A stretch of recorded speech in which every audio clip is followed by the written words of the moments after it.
Почитуван председател со комисијата Диме Велков, почитувани пратеници, почитувани медиуми, почитувани граѓани на Република Македонија.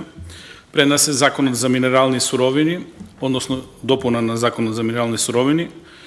И на почетокот морам да кажам дека ова е, иако краток закон, добар закон, се однесува на металичните минерални суровини и на некој начин се разработува нов модел на прераспределба на концесијата во одредени ситуации кои се специфични за одредени општини.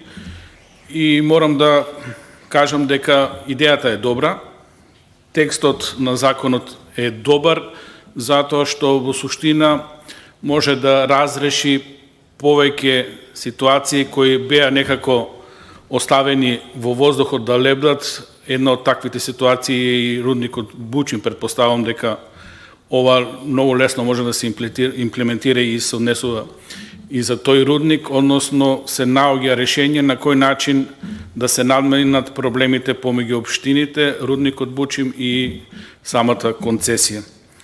Тоа што го гледаме во текстот на законот, во суштина ова представува решение на ситуација кога ископот на металичните минерални суровини се наоѓа на една општина, додека транспортот, преработката и јеловината, односно остатоците од нуспојавите од копањето на рудата, одат во друга општина. Досегашното решение беше на некој начин дискриминирачко за општините каде што се преработува рудата и се одлага јеловината, затоа што тие не добиваа концесии.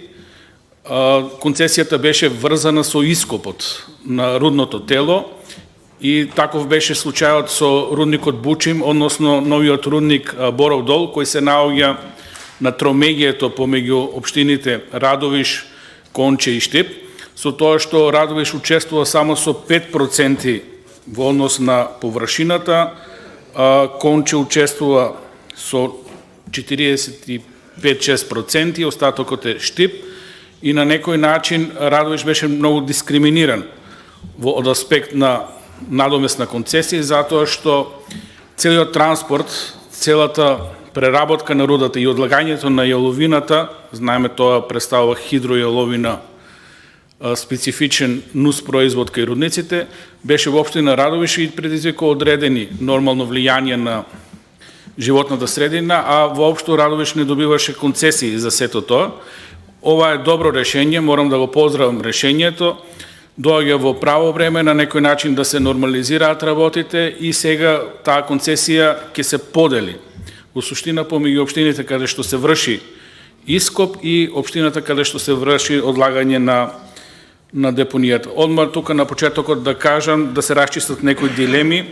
Во суштина ова законско решение не нуди зголемени трошоци за рудниците. Значи, тоа што го плаќале, ќе го плаќаат и во иднина. Само сумата на средства се прераспределува, односно се дава на општините каде што се ископува и каде што ќе се транспортира рудата.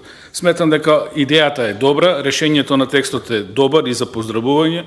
Во секој случај ќе го гласаме ова законско решение, затоа што е во интерес на пред се граѓаните, односно да се создадат поволни услови за развивање на рударство во Република Македонија. Радовиш е еден од градовите кои одлучи да има рударство на своја територија. Ние се гордееме со рудникот Бучин, тоа е дел од нашиот град и сметам дека на овој начин се направува некој коректен баланс. Благодарам.